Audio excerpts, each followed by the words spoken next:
Today, I want to talk to you about dangerous zeal and read to you from 2 Kings chapter 10, verse 16, where we read this. Then he said, "Come with me and see my zeal for the Lord." So they had him ride in his chariot. One of the strangest kings of ancient Israel was a man named Jehu. After he was anointed as king over the 10 northern tribes, Jehu took a bow and arrows and got busy. As an agent of God's judgment, Jehu not only killed Joram, the king of Israel, that's in 2 Kings chapter 9, verse 24, but he also killed Ahaziah, the king of Judah. That's in 2 Kings chapter 9, verse 27. If that wasn't enough, he then killed the wicked wife of Ahab, old Queen Jezebel. That's in verse 33 of 2 Kings 9. He then killed everyone he could from the family of Ahab. That's in 2 Kings chapter 10. You see, Jehu did this as a unique instrument of God's judgment against the house of Ahab. And there was a lot of blood on Jehu's hands. This was the man who said to Jehonadab, "Come with me and see my zeal for the Lord." Now, it's true that God gave Jehu a mission of judgment, and Jehu carried it out with great zeal. In this work of judgment against the house of Ahab, he had a complete and energetic obedience to the Lord, even to the disregard of his own safety and comfort. Now, zeal is good. In many ways, we want to see more zeal among Christians today, not less.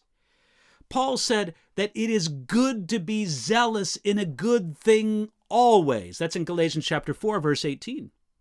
Jesus told the Christians of Laodicea that they needed to be more zealous. That's in Revelation chapter 3, verse 19. Still, the zeal of Jehu, as we see it here in 2 Kings chapter 10, it wasn't all good. It was dangerous in several ways. First, Jehu had zeal only for confrontation and violence. Some people only feel energized by conflict. They seem to always want confrontation and violence, even if it's only verbal violence or social media violence. Make sure your zeal isn't only against others. Second, Jehu's zeal did not result in obedience. 2 Kings chapter 10, verses 29 through 31 describes some of the disobedience of King Jehu. It's possible today to see some Christians who seem to be full of zeal, but somehow that zeal doesn't lead to basic obedience in the Christian life. When that's true, something's wrong. Third, Jehu's zeal was corrupted by pride. A humble man doesn't say what Jehu said here in 2 Kings chapter 10, "See my zeal for the Lord." Zeal isn't something that we put on to show off. When I am proud of my zeal, I'm in a bad place, because then my zeal becomes a show that I display to impress others. It shows that our zeal is not in the service of God's glory, but it's in the service of making me look good. Now, I wish that generally speaking, more Christians had more zeal. The disciples of Jesus noticed that our Savior, Jesus Christ, had great zeal. They noticed it in John chapter 2, verse 17. But zeal has its dangers.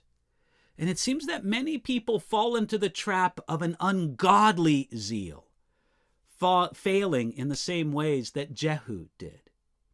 Today, let's make this our prayer. Lord, make me a zealous Christian, and in the very best way. You can pray that prayer today.